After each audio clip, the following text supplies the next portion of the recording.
আসসালামু আলাইকুম বন্ধুরা, কেমন আছেন সবাই? আশা করি সবাই ভালো আছেন। আজকে আমরা একটা অসাধারণ মুভির গল্প নিয়ে এসেছি। আশা করি গল্পটা আপনাদের ভালো লাগবে। তার আগে যারা এখনও আমার চ্যানেলটি সাবস্ক্রাইব করেননি তারা সাবস্ক্রাইব করে অবশ্যই পাশে থাকবেন। আর যারা চ্যানেলটি সাবস্ক্রাইব করেছেন তাদেরকে অসংখ্য ধন্যবাদ।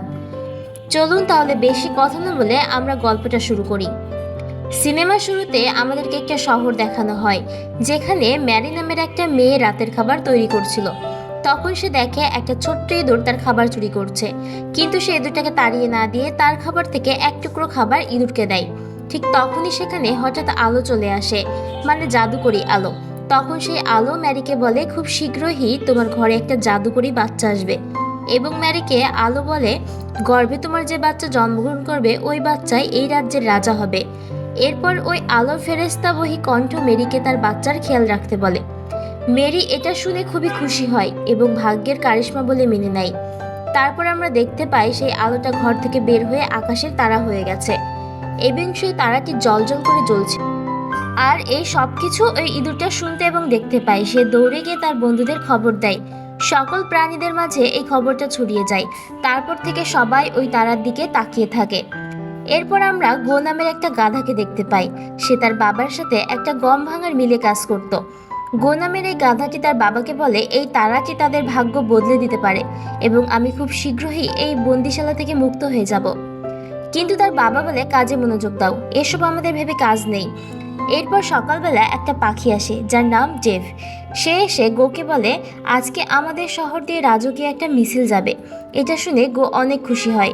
গো তার বাবাকে বলে, মনে হয় আমাদের ভাগ্য বদল হওয়ার সময় চলে এসেছে, কারণ আমার অনেক দিনের স্বপ্ন রাজকীয় ঘোড়ার যে সফর হবে আমি তার সামনে থাকব। তার বাবা বলে, গাধাদের এমন স্বপ্ন দেখতে নেই। কিন্তু গো বলে, আমি অবশ্যই একদিন এই রাজকীয় দলের সঙ্গে যুক্ত হব, আর আমি সবার গর্বের কারণ হব। তখনই রাজকীয় দলের আওয়াজ শুনতে পাই এবং দলটি তাদের কাজের জায়গার সামনে দিয়ে যাচ্ছিল। অনেক চেষ্টা করে গো রশিটা কাটতে চেষ্টা করে। রশি কাটতে সে সফল হয়, ততক্ষণে সেখানে মালিক চলে আসে। মিলের মালিক যখন এসে মিলের ওরকম অবস্থা দেখে তখন গোকে একটা লোহা দিয়ে বেঁধে রাখে। গো তখন সেই দলটাকে এক নজর দেখতে পায় এবং রাগ করে বলে, কেউ আমাকে এখানে আটকে রাখতে পারবে না। এরপর 6 মাস পরে সিন দেখানো হয়, যেখানে গোকে আগের মতোই বেঁধে রাখা হয়েছে। গোর বাবা তার জন্য অনেক কষ্ট পায়, বলে ওখান থেকে মুক্ত করতে হবে। গোয়ের বাবা তখন আঘাত পাওয়ার নাটক করে। এরপর মিলের মালিক এসে সেটা ঠিক করার চেষ্টা করলে গোকে বলে এখান থেকে পালিয়ে যেতে। সেই সুযোগে গো মিল থেকে বের হয়ে যায়, আর সেই সাথে সাথে মিলের মালিকও তার পিছু নেয়। পালাতে গিয়ে গো তার পায়ে ব্যথা পায় এবং ব্যথা পেয়ে সে দৌড়াতে দৌড়াতে একটা ঘর দেখতে পায়। এই ঘরটাই হলো ম্যারির ঘর, যাকে আমরা সিনেমার প্রথমে দেখেছিলাম। ম্যারি তার স্বামী জোসেফের সঙ্গে থাকে। অনেকদিন ধরে মেরি সেই আশ্চর্য বাণীর কথা বলার চেষ্টা করছিল, কিন্তু কিছুতেই বলতে পারছিল না। তারপর হুট করেই মেরি টেবিলের নিচে লুকিয়ে থাকা গোকে দেখতে পায়। ম্যারি তখন খেয়াল করে গো পায়ে আঘাত পেয়েছে। ম্যারি তাড়াতাড়ি করে তার ওড়না ছিঁড়ে গোয়ের পায়ে ব্যান্ডেজ করে দেয়। ম্যারির এরকম বন্ধুত্বপরায়ণ ব্যবহার দেখে গো ম্যারিকে পছন্দ করে ফেলে। ম্যারি তখন সিদ্ধান্ত নেয় গোকে তাদের কাছে রাখবে, কিন্তু জোসেফ ওকে তাড়ানোর চেষ্টা করে। এক পর্যায়ে ম্যারির কথা রাখতেই গোকে তাদের কাছে রেখে দেয়। এরপর সুযোগ বুঝে ম্যারি একদিন জোসেফকে সেই আশ্চর্য বাণীর কথা বলে দেয়।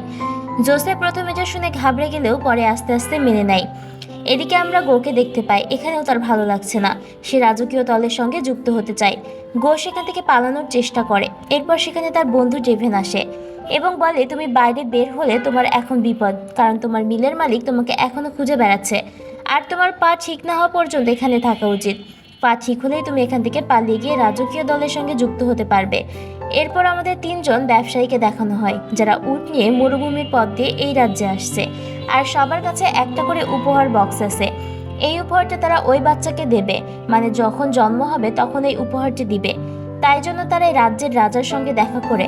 রাজা মনে করে এই লোকগুলো এই উপহারটা তার জন্যই নিয়ে এসেছে, কিন্তু এই লোকগুলো বলে তারা এই উপহারটা এনেছে নতুন রাজার জন্য, মানে রাজার যদি কোনো নাতিপুতি হয় তাদের জন্য। কিন্তু কিছুক্ষণ পরেই তারা জানতে পারে রাজার কোনো ছেলে মেয়ে নেই। রাজার বংশ তো কেউ রাজা হচ্ছে না। এটা শুনে রাজা অনেক ঘাবড়ে যায়। রাজা মন্ত্রীকে হুকুম দেয় দ্রুত হান্টার রেডি করতে, যার কাছে হিংস্র 2টি কুকুর আছে। সৈনিকদের হুকুম দেয় 3জনকে বন্দি করার জন্য। রাজা তখন হান্টারকে বলে, ওই বাচ্চাটিকে খুঁজে বের করো আর মেরে ফেলো। এরপর সিনেমার শুরুতে যে ইঁদুরকে দেখানো হয়েছিল তাকে দেখানো হয়। সে তার বন্ধুদের সঙ্গে এই কথা আলোচনা করছিল। তখনই সেই কুকুর দুটো চলে আসে এবং ভবিষ্যৎবাণী সম্পর্কে জিজ্ঞাসা করে।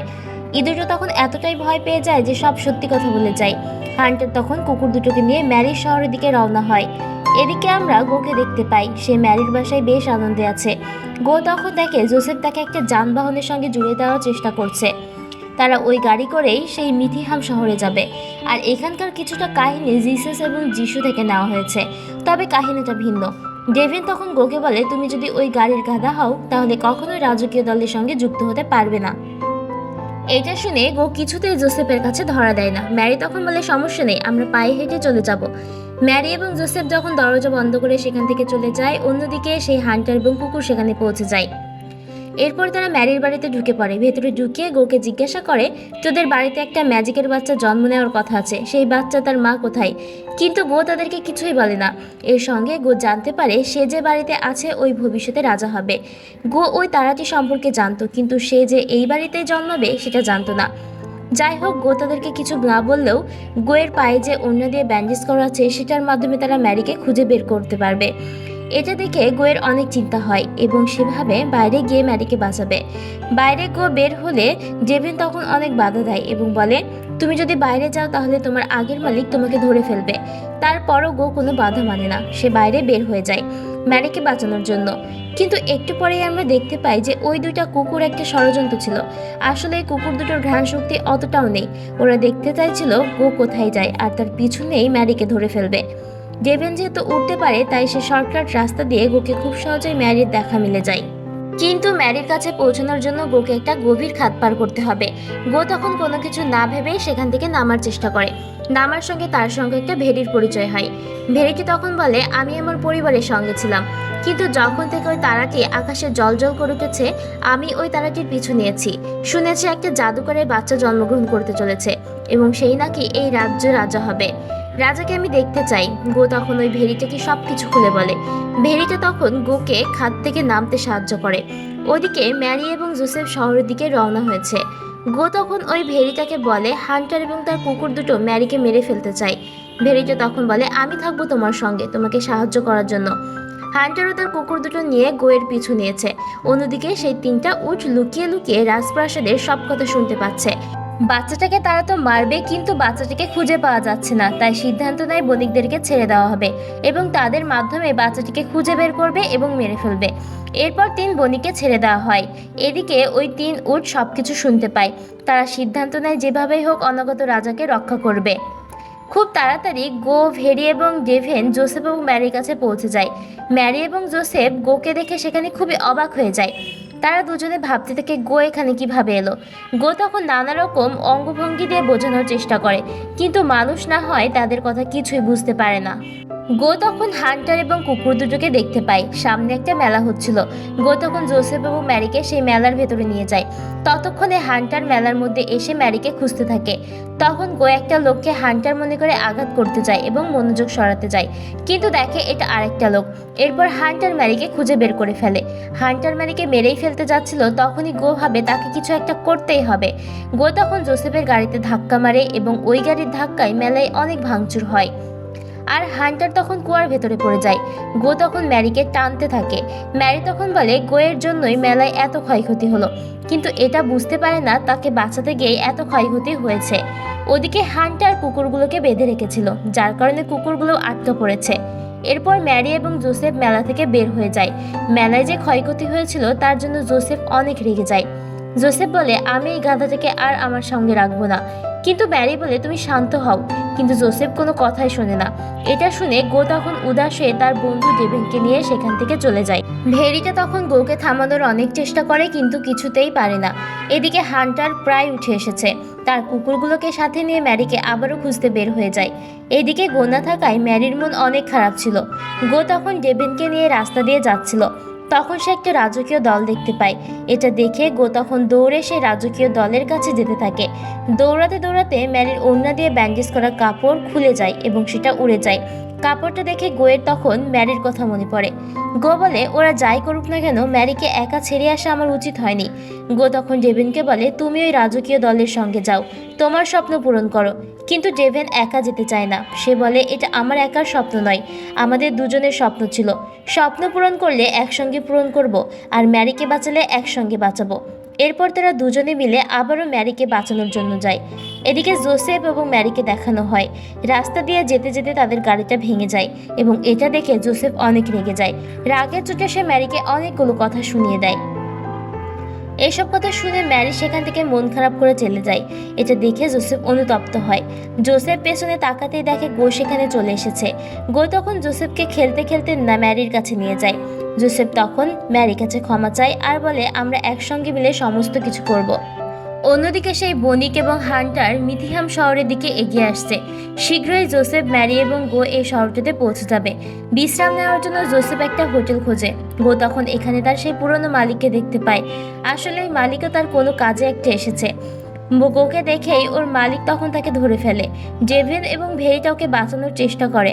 জোসেফ কোনো হোটেল পায় না। অন্যদিকে গো কোথাও উধাও হয়ে গেছে।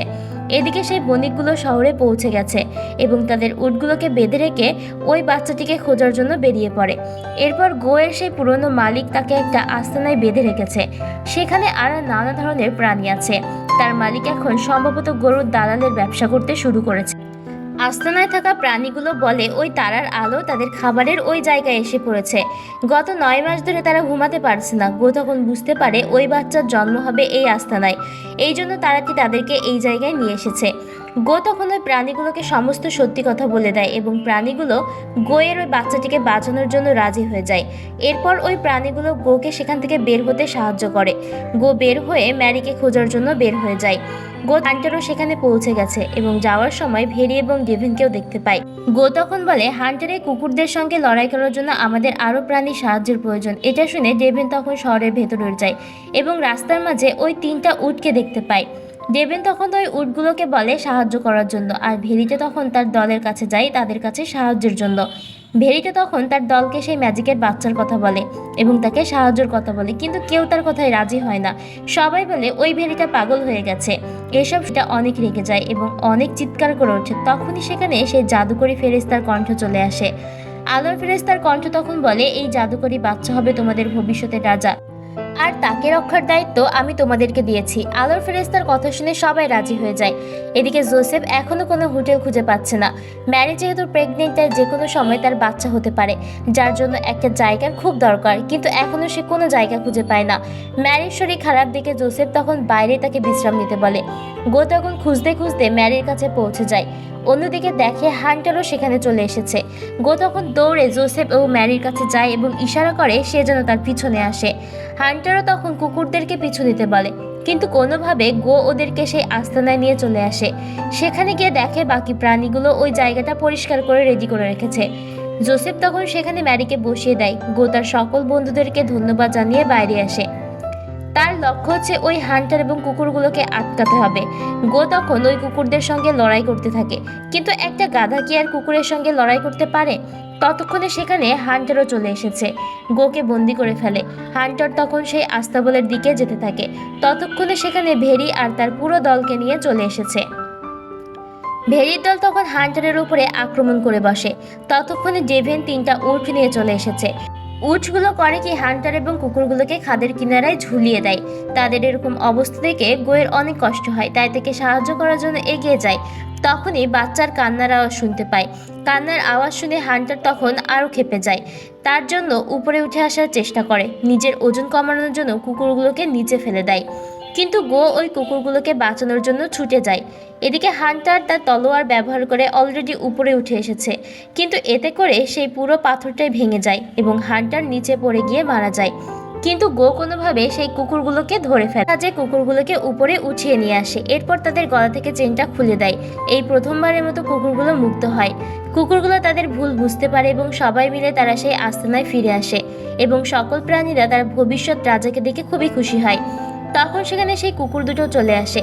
তাদের মন অনেক খারাপ ছিল, কারণ তারাই তো বাচ্চাটিকে মেরে ফেলার চেষ্টা করেছিল। তখন গো ওদেরকে নিয়ে আসে, বাচ্চাটাকে দেখায়। এরপর সেখানে ওই 3 বণিক আসে। তাদের ভবিষ্যৎ রাজাকে মাথা নিচু করে সম্মান জানায় এবং উপহার দেয়। আর এই সব কিছু শেষে গো অভিমান করে সেখান থেকে চলে যেতে চায়, কারণ জোসেফ তাকে কখনোই অ্যাকসেপ্ট করেনি। কিন্তু ম্যারি তাকে যেতে চায় না, বলে তুমি জীবন আমার সঙ্গেই থাকবে। আর গল্পটা এখানেই শেষ হয়ে যায়। আজকের মতো গল্পটা এখানেই শেষ হচ্ছে। আল্লাহ হাফেজ।